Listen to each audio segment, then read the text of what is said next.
This grasshopper just took a second glance at him. He got a face full of his slime.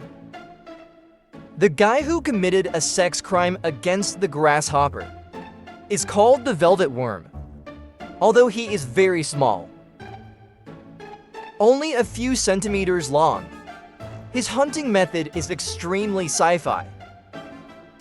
Under his bright exterior, like a strawberry-like skin, it is covered with vibration-sensing organs used to track prey. More than 40 short legs allows him to crawl silently, without a sound. Upon reaching effective range, he stopped, ready to unleash. This poor grasshopper doesn't seem to realize the danger is coming. Just to look at each other made the grasshopper awkwardly scratch his head. Next second, the velvet worm's hot ear sprayed towards the target.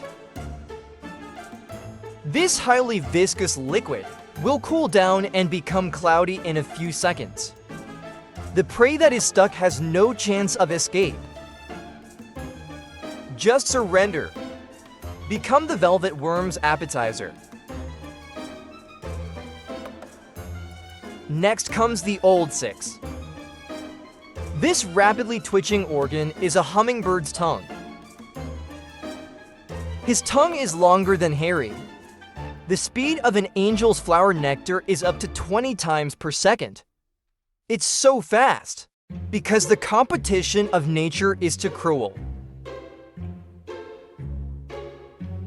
The hummingbird weighs as light as a sheet of paper.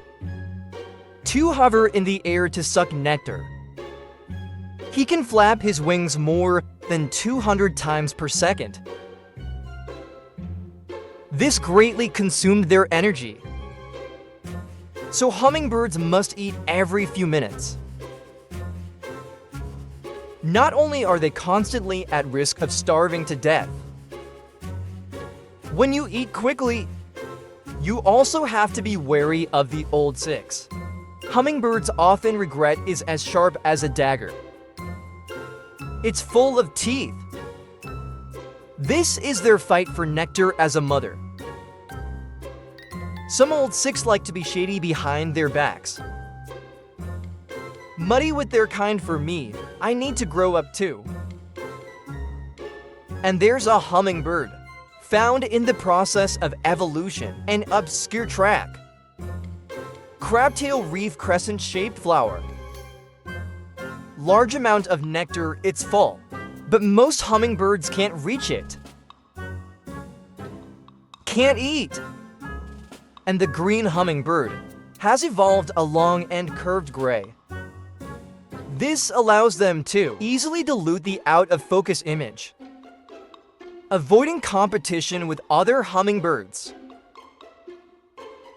But ultimately, they couldn't escape the old six's scheme. Flower mites also feed on scorpions, nectar as food. They're smaller than a needle, but their appetite is enormous. A plant of some tails is quickly sucked dry by them to go to the next flower to feast. They're after the green hummingbird. They hitched a ride for their size. Flower mites are almost as fast as cheetahs. They beat the hummingbirds to dinner and then quickly climbed up the hummingbird's will. Hidden in the hummingbird's nostrils, get a free flight to the next flower bud.